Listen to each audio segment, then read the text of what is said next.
नमस्कार मंडळी. आज आपण अगदी खानदेशी स्टाईल घोटलेल्या वांग्याची भाजी तयार करणार आहोत. लग्न समारंभ असो किंवा रोडगे, बाफले, बिट्ट्या, खानदेशात आवर्जून ही भाजी तयार केली जाते.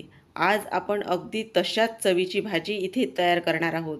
चला तर रेसिपीला लगेचच सुरुवात करूया. इथे आपण भाजीसाठी लागणारी वांगी बाजूला काढून घेतलेली आहेत. इथे वांगी थोडी जास्त घेतलेली आहेत कारण ही भाजी घोटल्यानंतर कमी होते. आणि वांगी निवडताना ती दाबून बघायची, म्हणजे वांगी जर दबत असतील तर त्यामध्ये बियांचं प्रमाण कमी असतं. आणि भाजीसाठी लागणारा कढीपत्ता इथे घेतलेला आहे. कोरड्या मसाल्यांमध्ये 1 चमचा मोहरी मी इथे घेतलेली आहे, 2 चमचे लाल तिखट, त्यानंतर लहान पाव चमचा एवढी हळद, 1.5 चमचा गरम मसाला घेतलेला आहे. तुम्ही कुठलाही इथे गरम मसाला वापरू शकता. 1.5 चमचा एवढा धने जिरे पूड, त्यानंतर 1 चमचा कसुरी मेथी घेतलेली आहे. वाटण्यासाठी इथे आपल्याला 1 इंच आल्याचा तुकडा, 10 ते 12 लसूण पाकळ्या, मूठभर कोथिंबीर घेतलेली आहे. तसेच इथे लहान 1 वाटी भरून शेंगदाणे घेतलेले आहेत. त्यामुळे भाजीला छान घट्टपणा येईल. आणि इथे सुकं खोबरं थोडं मी गॅसवर जाळून घेतलेलं आहे. आता सर्व साहित्य आपल्याला एकत्र करून याचं वाटण तयार करायचं आहे. तर या वाटणामध्ये सुरुवातीला आपण शेंगदाणे वापरणार नाही आहोत, कारण हे वाटण आपल्याला आधी बारीक करायचं आहे आणि शेंगदाणे थोडे जाडसर आपल्याला ठेवायचे आहेत. तर सुकं खोबरं घेतलेलं होतं ते सुद्धा थोडं तोडून घेतलेलं आहे. आता यामध्ये थोडं पाणी टाकून घेतलं आणि हे बघू शकता छान बारीक असं मी करून घेतलेलं आहे. आता आपण यात शेंगदाणे घालणार आहोत, ते कच्चेच घालणार आहोत, कारण इथे शेंगदाणे आपल्याला थोडे जाडसर ठेवायचे आहेत. तर हे देखील आपण इथे बारीक करून घेणार आहोत मिक्सरमध्ये. आपल्याला भाजीसाठी शेंगदाणे नाही भाजलेत तुम्ही तरी देखील चालतील. आणि शेंगदाण्यामुळे भाजीला पण एक छान दाटसरपणा आणि चव खूप छान येते. तर आता तयार केलेलं वाटण आपण बाजूला ठेवणार आहोत आणि भाजीच्या फोडणीची तयारी करणार आहोत. तर इथे जवळूनसुद्धा तुम्हाला वाटण मी दाखवते. अशा प्रकारे आपल्याला हे जाडसर ठेवायचं आहे. तर आता आपण जी वांगी कापून घेतलेली होती ती मिठाच्या पाण्यामध्ये टाकून ठेवलेली आहेत काळी न पडण्यासाठी. आता ही भाजी आपण कुकरमध्ये करणार आहोत, कारण ही छान आपल्याला शिजवावी लागते. तर नेहमीच्या भाजीपेक्षा इथे थोडं तेल जास्त टाकलेलं आहे. तेल छान कडकडीत गरम झाल्यानंतर यामध्ये आपण मोहरी घालणार आहोत. मोहरीसुद्धा आपल्याला छान फुटू द्यायची आहे. त्यानंतर आपण तयार जे वाटण केलेलं आहे ते वाटण घालणार आहोत आणि ते वाटण थोडं परतून घेणार आहोत.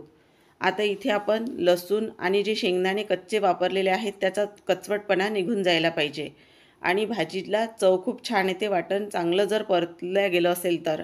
आता इथे आपण कढीपत्ता घालून घेणार आहोत. नेहमीच्या भाजीपेक्षा इथे कढीपत्त्याचंही प्रमाण थोडं जास्त ठेवलेलं आहे. आता तो देखील छान आपण या वाटणासोबत परतून घेणार आहोत तेलामध्ये. आणि त्यानंतर इथे आपण कोरडे मसाले घालून घेऊया. त्यामध्ये गरम मसाला, लाल तिखट, आपण तसेच धणे जिरे पूड, हळद आणि कसुरी मेथी घेतलेले कोरडे मसाले सर्व आपण घालणार आहोत. इथे धणे जिरे पूड आपण वापरल्यामुळे मी इथे जिऱ्याचा वापर केलेला नाही. आता आपण पूर्ण हे वाटण परतून घेणार आहोत. तर यातील बघू शकता आता तेल थोडं वेगळं व्हायला सुरुवात झालेली आहे, म्हणजेच आपलं वाटण छान परतलं गेलेलं आहे.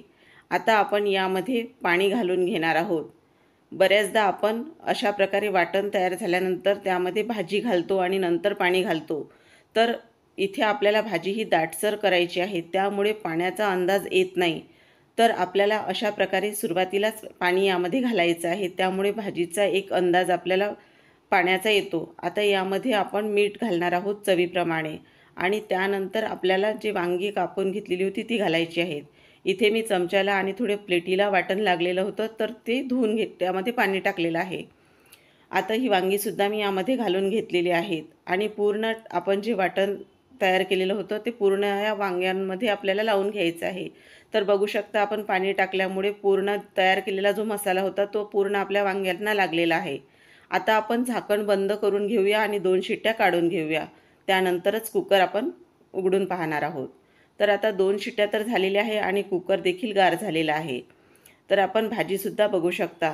तर इथे आपण ही भाजी रवीने घोटू शकता किंवा चमच्याने, छान जर शिजलेली असेल तर चमच्यानेच ही घोटल्या जाते. तर इथे पाण्याचं प्रमाण देखील तुम्ही बघू शकता. आपण आधी टाकल्यामुळे किती पाण्याचं प्रमाण व्यवस्थित होते. तर अशा प्रकारे ही खानदेशी पद्धतीने घोटलेल्या वांग्याची भाजी आपली तयार झालेली आहे.